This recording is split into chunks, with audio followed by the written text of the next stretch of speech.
हरिओम। नमस्कार दोस्तों, कर्मकांड बाय आनंद पाठक में आप सभी का मैं स्वागत करता हूं।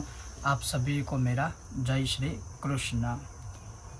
भगवान विष्णु ने स्वयं स्कंद पुराण के वैष्णव खंड में एक बहुत उत्तम उपाय बताया है। वो उपाय है सभी प्रकार के समस्त पापों का अगर किसी को विनाश करना है तो क्या करना चाहिए। भगवान विष्णु क्या कहते हैं?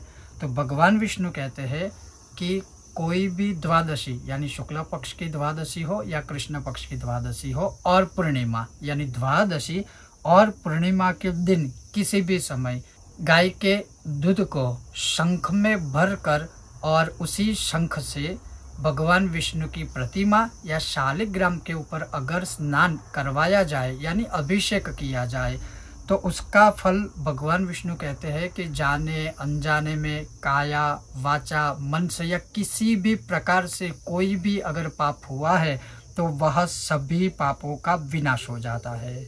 आगे भगवान कहते हैं कि शंख में मधु यानी शहद और शक्कर के जल या दूध में शक्कर मिलाकर उस दूध को शंख में भरकर शंख से अगर भगवान के ऊपर अभिषेक किया जाता है या भगवान को स्नान करवाया जाता है तो वह मनुष्य स्वर्ग के सुख को भोगकर जब पुनः जन्म धारण करता है तब वह एक राजा के समान या राजा के वहाँ ही उसका जन्म होता है। और यह भगवान विष्णु ने स्वयं, भगवान श्री हरि ने स्वयं स्कंद पुराण में कहा हुआ है। भगवान कहते हैं कि शंख में ही तीर्थों का जल लेकर अगर उस शंख में स्थित एक बूंद से भी अगर मुझे स्नान करवाया जाता है या एक बूंद भी अगर मेरे ऊपर गिरती है यानी भगवान के ऊपर तीर्थ के जल से एक बूंद से भी अगर स्नान करवाया जाता है तो कहता है कि वो अपने सहित अपने संपूर्ण कुल का उद्धार कर देता है। ये भगवान विष्णु का कथन है।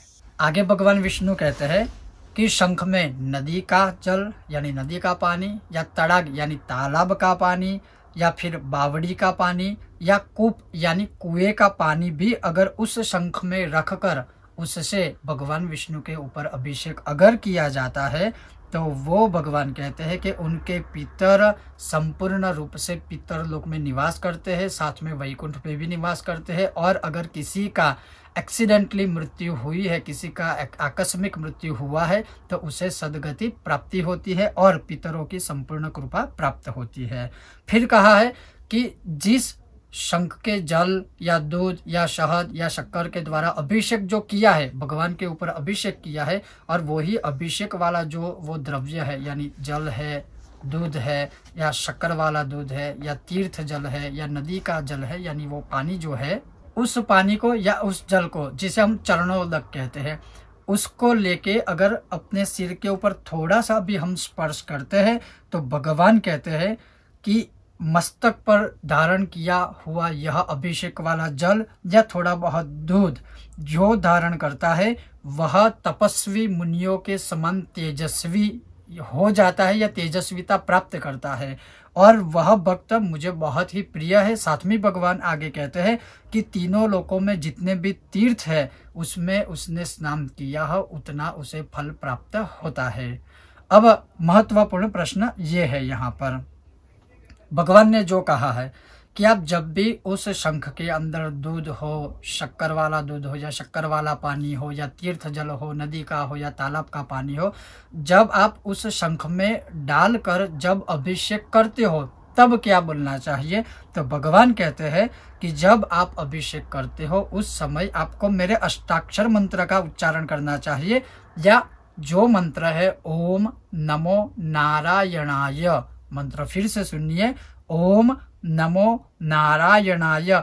इस मंत्र का उच्चारण करते हुए जो भक्त मुझे नहलाता है, मेरा स्नान करता है, वह संपूर्ण पापों से तत्काल ही मुक्त हो जाता है। और ये जो मैंने आपको उपाय बताया वह भगवान ने स्वयं कहा है। और वैसे भी कहा गया है कि द्वादशी जो तिथि है वो भगवान विष्णु को बहुत प्रिय है, इसीलिए विष्णु सहस्त्र में भी आता है महात्म्य में कि द्वादश्याम मम सन्निधौ, अर्थात द्वादशी के दिन भगवान विष्णु की पूजा या भगवान विष्णु के समीप रहकर अगर कोई भी मंत्र जाप किया जाए या फिर भगवान के ऊपर अभिषेक किया जाए तो भगवान उसे सर्वस्व प्रदान करते हैं। ये सब कुछ मैंने सप्रामाणिक भगवान विष्णु ने जो कहा है वही मैंने आपको बताया है। तो अब भी चाहो किसी भी द्वादशी या पूर्णिमा के दिन यह प्रयोग कर सकते हो और भगवान विष्णु का आशीर्वाद आप ग्रहण कर सकते हो। यह था हमारा आज का एक विशेष प्रयोग या विशेष वीडियो। अगर आपको यह विषय वीडियो पसंद आता है तो हमारे वीडियो को लाइक करें, ज़्यादा से ज़्यादा शेयर करें और हमारे चैनल को सब्सक्राइब कीजिएगा। आप सबका बहुत बहुत धन्यवाद। जय श्री कृष्ण।